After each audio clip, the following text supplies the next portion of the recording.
Thanks for watching NTD Business. Coming up, BuzzFeed News is shutting down as its parent company plans to cut 15% of its workforce. SpaceX's Starship spacecraft successfully lifted off from the coast of South Texas today, but it didn't get far. It's the most powerful rocket ever built. Treasury Secretary Janet Yellen lays out Washington's economic approach to China. It's based on 3 key principles. What are they? Elon Musk is threatening to sue Microsoft. He tweeted that the company trained illegally using Twitter data. We take a closer look. Snapchat can talk back to you for free with its new Chatbot function. That and much more coming up on NTD Business. Great to have you with us, Don Ma here. Wall Street slid today. The Dow fell 110 points or 0.3%, S&P dropped 25 points or 0.6%, and the Nasdaq lost 98 points or 0.8%. BuzzFeed CEO and co-founder Jonah Peretti has announced that the company is shutting down its news outlet. Peretti said that the decision to drop BuzzFeed News is part of the company's larger plan to cut its workforce by 15%. The CEO admitted that he had put too much investment into the division due to his passion for its work. He also explained that he hadn't focused enough on the profitability of the news site. BuzzFeed was founded in November 2006. Several years later, the company launched its news site, BuzzFeed News. The outlet won a Pulitzer Prize in 2021 for its coverage of China's abuse and imprisonment of Muslim minorities. BuzzFeed went public that same year. The company's shares fell to 75 cents today, a drop of nearly 20%. The announcement comes just days after another fresh round of layoffs from Facebook's parent company, Meta. Altogether, Meta is cutting some 66,000 jobs. Elon Musk's SpaceX launched its next-generation Starship cruise vessel. Minutes later, however, the rocket and vehicle exploded in the sky. NTD's Colin Fredrickson has more. SpaceX's Starship spacecraft successfully lifted off Thursday, but didn't get far. Starship, the most powerful rocket ever built, took off from the coast of South Texas and kicked off its historic first test flight. 4, 3. The Super Heavy rocket booster, which houses 33 engines, sent a massive boom across the coastal landscape as it fired to life. It then soared out over the Gulf of Mexico and exploded in midair. The spacecraft failed to separate from the rocket booster. Afterwards, SpaceX tweeted, quote, "With a test like this, success comes from what we learn, and today's test will help us improve Starship's reliability as SpaceX seeks to make life multiplanetary." NASA Administrator Bill Nelson calls the launch a good start and says this is just how SpaceX operates, to work it until it works. They test this stuff. They run it hard. Sometimes it blows up. Remember, they're very successful Falcon 9 rocket that launches our astronauts to the International Space Station. Several of them blew up to begin with. And now it's become a workhorse for commercial, for government, for NASA. So this is their modus operandi. Former ISS commander Chris Hadfield says he's pleasantly surprised it got this far. I mean, it was way more successful than I thought it was going to be. So huge kudos to SpaceX. This is a really good first step on the way to orbit and on the way to the moon. He says the launch gives SpaceX valuable information for their future tests. You got to remember, the Wright brothers, the first people to ever fly a powered vehicle, they crashed a lot too in 1908. This first test flight comes after years of explosive tests, regulatory hurdles, and public hyping from SpaceX CEO Elon Musk. SpaceX believes Starship could be the rocket that returns astronauts to the moon one day, or even takes the first trip to Mars. Tesla revenue and profits have fallen after the company slashed the prices on electric vehicles. In the first quarter, Tesla earned $2.9 billion. It's down 22% from a year ago. Tesla has so far lowered the prices on its vehicles 6 times this year, including twice this month. And while there have been record deliveries, the lower sticker prices caused revenue to fall $1.3 billion compared to the fourth quarter. Still, CEO Elon Musk believes it's the right strategy. Here he is on an earnings call earlier. We've taken a view that pushing for higher volumes and a larger fleet is the right choice here versus a lower volume and higher margin. However, we expect our vehicles over time will be able to generate significant profit through autonomy. Musk is counting on full self-driving and other new technologies to provide the wow factor beyond its rivals. On the call, he said Tesla will likely launch full self-driving this year, an option that's going to set you back $15,000.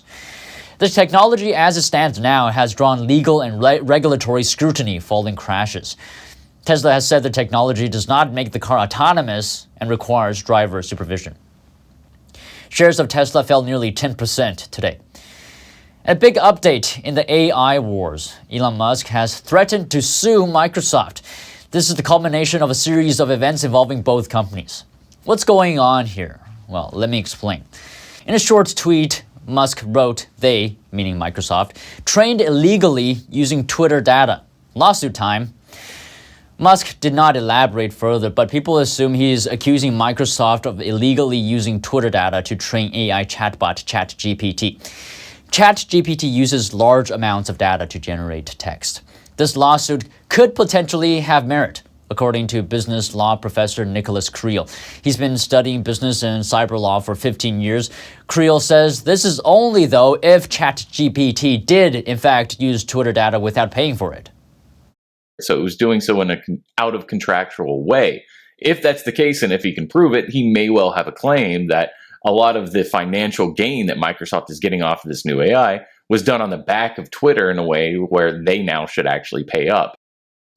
So this could be a breach of contract type of case. And in order for Musk to win, he will have to prove that ChatGPT illegally used Twitter's data. Business law professor Nicholas Creel says, well, this won't be easy. It's going to be incredibly difficult and a long process to be something that can prove. They're going to have to first actually start the whole lawsuit process. Then they're going to have to subpoena all kinds of documents and interviews with other individuals. This is the sort of thing that could easily drag out for years. And it's not really quite known to what degree Microsoft is financially benefiting from this. And there's actually more to this story. Musk's tweet, in which he threatened to sue Microsoft, was a reply to another tweet from Twitter Daily News. It wrote that Microsoft is dropping Twitter from Microsoft's advertising platform. Now, this is a huge blow to Twitter. Commercial litigation attorney Omar Ochoa explains. Microsoft, just like Google and just like some others, they have an advertising platform where businesses can be their clients, and they will assist them in pushing out their ads to an array of social media platforms, Facebook, Twitter, TikTok, etc. So Microsoft has included Twitter on its advertising platform. So it's like a central place where advertisers go to manage all of their social media accounts. Many advertisers have already left Twitter, and Microsoft will only make that situation worse if it kicks Twitter out of its ad platform. And the main reason that Microsoft wants to kick Twitter out is that Twitter reportedly started charging money for companies for access to its data, as well as other features like integrating Twitter's features into their own apps or automating tasks. Twitter has a multi-tier subscription model for access to its data. Reports say that Twitter's lowest tier is already $42,000 per month. This is for access to 50 million tweets, so people on this tier can retrieve and analyze these tweets every month. A mid-tier plan gives 100 million tweets at $125,000 a month, and the highest tier gives 200 million tweets for $110,000 a month. Reportedly, before this plan, much of this access was free.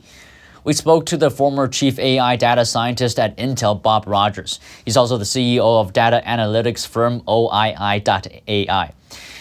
It provides services similar to what Twitter is giving these companies. Rogers believes these plans may be a bit expensive. And it's costing suddenly a couple $1 million a year. That's a non-starter.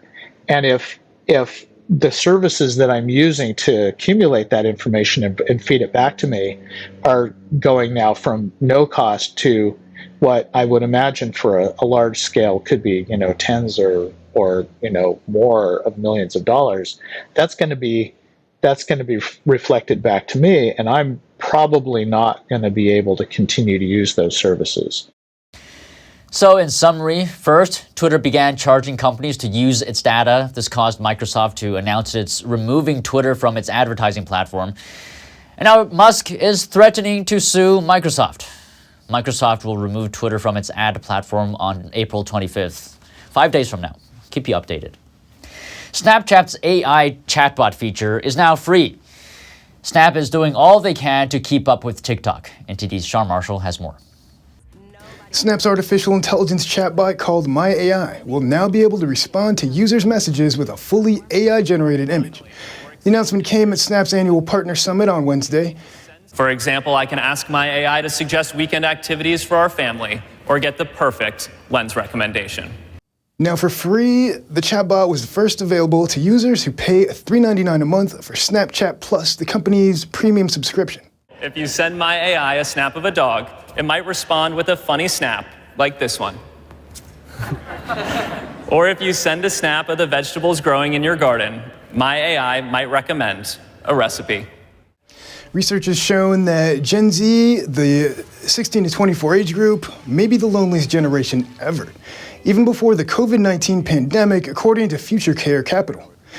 This Twitter user said Snap AI is officially her therapist. This person is not such a big fan and said AI is not much better than men in her direct messages. What's the best surf spot near here? Wow, it's a lot of options. Okay. The main beach, and it's like just down the road. Snap is probably being very careful with this new feature, as there have been news stories of suicide and depression in some people who become emotionally attached to AI chatbots. In March, a married father reportedly committed suicide after an AI chatbot encouraged him to sacrifice himself to save the planet from climate change. Snap analyzes conversations with My AI and has found that 99.5% of the chatbot's responses adhere to Snapchat's community guidelines, according to its press release. Sean Marshall, NTD News. Apple CEO Tim Cook opens a second store in India today, highlighting Apple's growing ambition for the country. It's a dream come true, literally. Apple is not just a company. Apple's second retail store in India is now in business, as doors to Apple Saket opened in the capital, New Delhi, on Thursday. Apple CEO Tim Cook is in India this week to open the first physical stores in the country, making a milestone for Apple in the world's second largest smartphone market. As part of his visit, Cook met with the Indian Prime Minister and the country's IT minister. Cook says Apple is committed to growing and investing across the country. Apple has been trying to make India a bigger manufacturing base. It assembles mainly through iPhones in India through Taiwan contractors, but plans to expand into iPads and AirPods as it looks to cut reliance on China. It's also trying to capture the market as Indian consumers increasingly look to upgraded devices. Still, Apple's pricey iPhones are affordable by only a few in India, where it has a market share of just 3%. In January, India's trade minister said Apple wanted the country to account for up to 25% of its production versus about 5 to 7% now. Treasury Secretary Janet Yellen laid out the U.S. economic approach to China. This was in a speech today at Johns Hopkins University. The approach will be based on 3 principles. Here's Yellen today listing them out. First, we will secure our national security interests and those of our allies and partners, and we will protect human rights. Second, we seek a healthy economic relationship with China. Third, we seek cooperation on the urgent global challenges of our day. Since last year's meeting between Presidents Biden and Xi, both countries have agreed to enhance communication around the macroeconomy and cooperation on issues like climate. Yellen said Washington would not compromise on those concerns, even when they are forcing trade-offs with U.S. economic interests. She said the Biden administration also was not seeking a winner-take-all competition. We talked with a business professor earlier today to help us digest some key points from the speech. He said that China, in fact, is seeking a winner-take-all competition, and that China is looking at this competition as a zero-sum game. Now, Janet Yellen laid out the U.S.'s approach to China today. She said the U.S. will put national security interests first above everything else, even if there will be trade-offs economically. Now, what do you think about that? I think that's highly not credible. You think about just last month, China flew a spy balloon over the United States, and all we hear from the administration is that Senator Blinken and Treasury Secretary Senator Yellen are setting up trips to Beijing at the appropriate time. And meanwhile, we've been hearing, all we hear is that the Chinese government is rebuffing any attempts by the United States to reignite, direct conversations. The United States has put national security last. A couple of other points that Secretary Yellen pointed out in her speech today. Another one is maintaining a healthy relationship with China. Now, I want your thoughts on that. I mean, is the U.S. having a healthy relationship right now? What are the obstacles? And just give us your thoughts.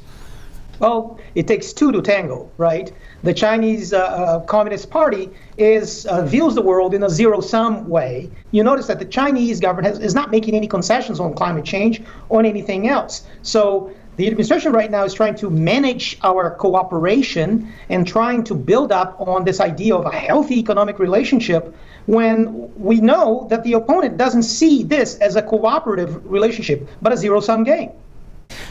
You mentioned climate change. Now, I want to ask you, because Yellen also mentioned this in her speech today as well. She seeks cooperation with China in this regard. I mean, has China demonstrated any signs of living up to its climate change goals? Absolutely not. Since the Paris Climate Accord was signed in 2015, China basically has added more than the entire energy consumption of Germany in coal alone. Can you imagine? Germany is the fourth biggest economy in the world. Now, you're a business professor, so I just want to go through some of the points that Yellen mentioned today. She also talked about not wanting to decouple with China. I mean, I don't know if you agree with this, but she said it's going to be disastrous if the U.S. and China decoupled completely. What do you think? I would agree a little bit because there are areas where we can cooperate with China, where we both can get advantages. Like, for example, increasing U.S. agricultural exports to China while we, keep importing Chinese rare earth minerals, etc. That's an area where we both get advantage from each other. But in other areas where our interests are clearly antagonistic based on how China has formulated its policy, we absolutely have no interest that can be reconciled. So I don't necessarily think that decoupling is a good idea, but because we can save, there are some areas where we can both benefit by trading with each other. But we, the United States, have to make sure that we do that, understanding where our advantages lie, and not just basically giving away to becoming ever more dependent on China. Right. I mean, I was looking at the speech today. I was going through it. It seems like on a number of points you are at odds with what Yellen is saying. Maybe just give us your takeaway in general of the speech. Basically, it is a speech that communicates incredible weakness. It is a speech where basically you see the United States again begging the Chinese Communist Party to come to the table and negotiate reasonably. I think that's all the time we have today, Professor. Thank you so much for talking to me. Thank you so much, Don. An IRS agent is alleging that the Hunter Biden tax evasion investigation is being mishandled. The official is seeking whistleblower protection to provide testimony to Congress. NTD's Daniel Monahan has the story.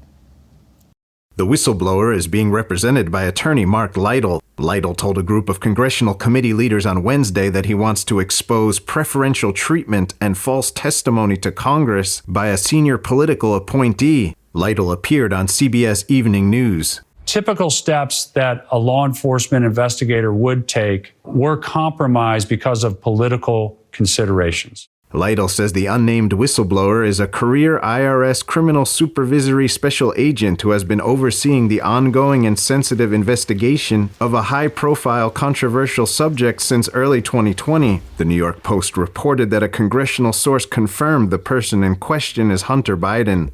Lytle says his client has already testified internally at the IRS and has made disclosures to the Department of Justice and to the Office of the Inspector General. According to Lytle, his client can back up all of his claims. The things he's been through are very well documented in emails and other communications with the Department of Justice. Senator Ron Johnson told Real America's Voice that the truth is now trying to come out. What is jaw-dropping is Hunter Biden knew he was being investigated by the IRS, and he continued his grifts.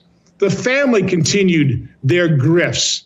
Johnson pointed an accusatory finger at the media. These guys are brazen. That they know that they can count on the media to cover for them. They know that they're above the law. Representative Russell Fry called the Biden family investigation explosive stuff on Fox News. Where you see members of the Biden family that have no connection to energy companies whatsoever all of a sudden receive through a series of transactions this money. Lytle says the whistleblower wishes to testify in a nonpartisan manner to the leadership of relevant committees on both sides of the aisle. Hunter Biden has been under federal investigation since 2018. The investigation is being led by Delaware U.S. Attorney David Weiss. He has not been charged with any crimes. Daniel Monahan, NTD News. Are you a Facebook user? If so, you might be able to claim some free money from a settlement of over $700 million. It's a result of a lawsuit that claimed Facebook violated users' privacy. The lawsuit says Facebook gave a political consulting firm access to 87 million users' data. And that data was then allegedly used to target U.S. voters in the 2016 election. As part of the settlement, Facebook users can now apply for a cash payment if they had an account between May 2007 and December 2022. It's unclear how much compensation each claimant will get. A rare total solar eclipse darkened the skies over the west coast of Australia. A small seaside town became one of the few places in the world where onlookers could witness the celestial event. Thousands of astronomy fans came from around the world to watch the spectacle. At about 11:30 local time, the moon crossed the sun for about a minute. Darkness fell and the temperature dropped. Viewers cheered out loud as the eclipse hit totality. Oh, incredible. Just incredible. Someone turned the lights out and turned them back on again. How good was that? Oh, just so thrilled and felt so eerie, and I had shakes. I just so surprised and just something I'd never experienced before, really. According to NASA, a hybrid eclipse occurs when the moon's shadow moves across the Earth's surface. And the solar eclipse varies between an annular and a total one. This sight will appear again in 9 years. And that's it today from the NTD Business Team and myself, Don Ma. Thanks for watching, and we'll see you tomorrow.